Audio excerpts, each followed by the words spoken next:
All right, guys. Welcome to this section. This is this section continuation of the talk back on the Dark Knight. Photography. You know you keep cussing. Sorry.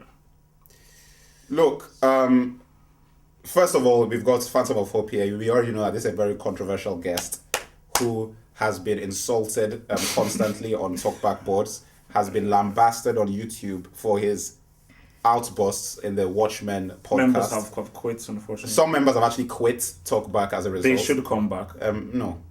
No, I'm actually going to say it here fully.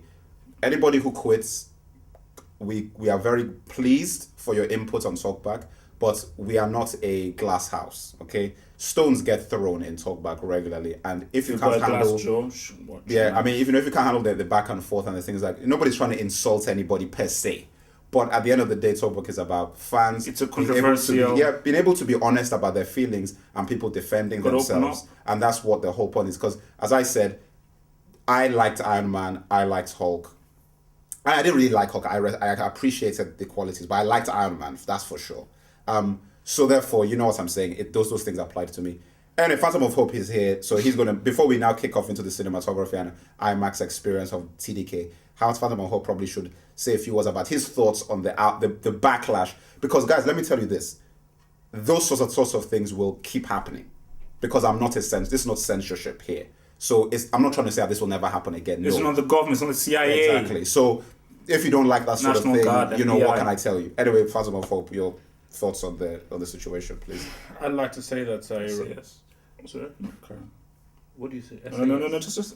I'd like to say that I respect the Mac. I respect Have Hope. I have to speak up for them, so I respect the Mac. I respect Have Hope. I respect everyone there watching this broadcast. Okay? I apologize. Oh. Okay. I apologize to the Mac. I apologize to Have Hope. I apologize to Indubitably. I'm sorry. No. That I shouldn't have said it, and I should have respected the fact that everyone has the right to their own opinion. And it's not my place to come onto a show that has been established as a place where people can express themselves and can feel proud about being fans, to now call their taste into question and make derogatory remarks about opinions that they feel define themselves and define their abilities to hold important opinions, which other people should respect, including myself. I made an error in judgment, in feeling that I was in a position to question those opinions. Indubitably, I'm sorry. Well, and everyone else, I apologize. And I think the issue for me, especially with most fan organizations that I've been involved with, is that people are you're tiptoeing around so much that when it comes down to things actually being really bad, people are too afraid to actually not toe the line. Like, I've heard some very ridiculous things about the Dark Knight reaction, whereby people have been writing death threats and attacking critics who don't like the movie, or attacking fans who don't like the movie, which is insane.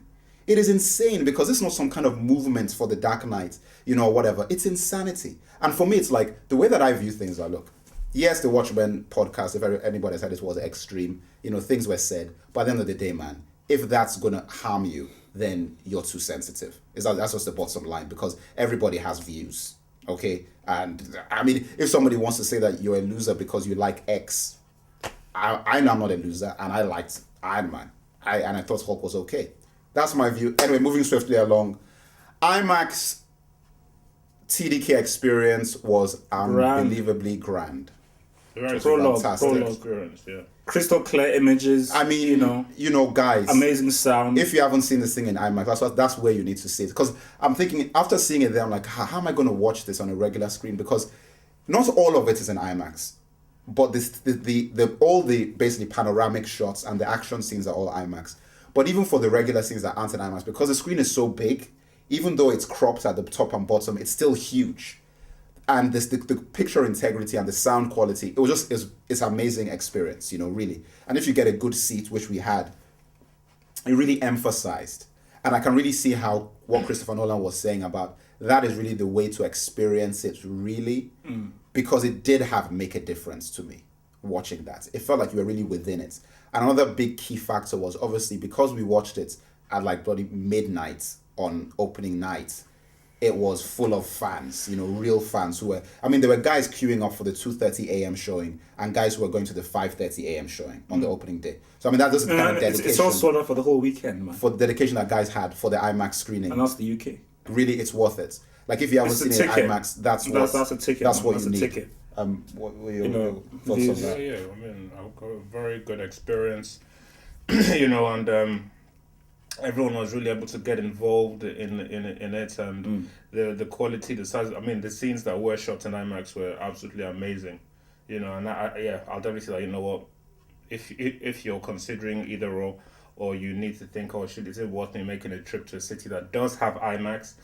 If you can afford it, do it. Oh no, it's definitely worth it. No, because I'm just saying, like, I mean, really, it's like it is really a whole different experience because, like, I watched I Am Legend in IMAX here, and like that's just like, okay, wow, it's just that the screen's big, but like he's really, because like I mean when he was talking about, okay, I'm going to do it in IMAX, I thought, okay, what's the real difference? But when he's really utilized what really the IMAX is, which is the sound, the whole surround sound, the bass, and the sharp picture quality as well, and when he put all those together, it is ridiculous. Like when the music just kicks in. And the sounds are coming in, and you just see like the pictures. I think amazing. More the thing for me. I mean, you see, the thing is that those things come part and parcel with IMAX. Like your picture is going to be sharp, and your sound is going to be good, and everything.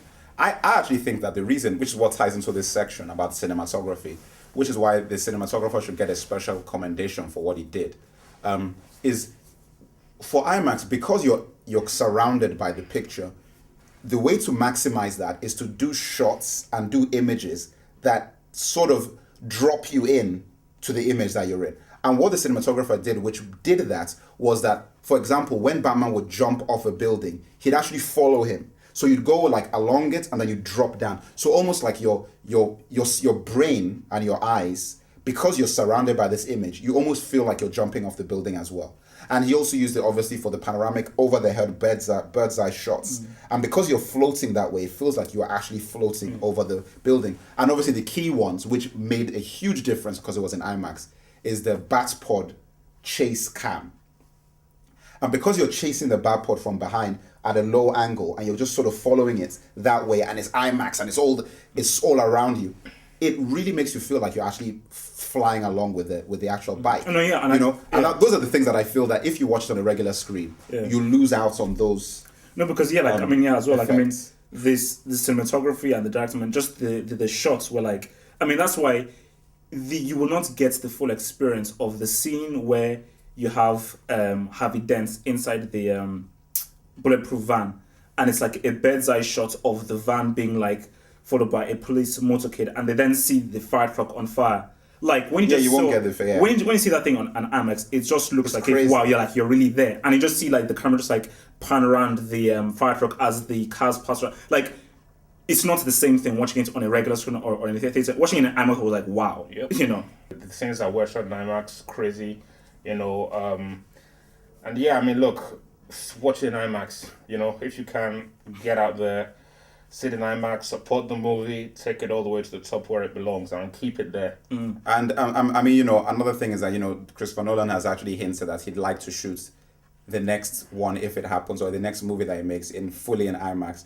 The issue with IMAX, obviously, which was already been discussed, is that the cameras make too much noise. So the reason why a lot of the scenes are not done with, he could have done this movie fully in IMAX, but the problem is you can't do dialogue scenes with an IMAX camera, because it's too loud. Like he'd actually have to spend double the money to go and redub all the dialogue and all the sounds of the environments again if you shoot those scenes with IMAX. So the IMAX camera is used for action, because even if you use a normal camera, you'd have to redub the sound anyway because it's action.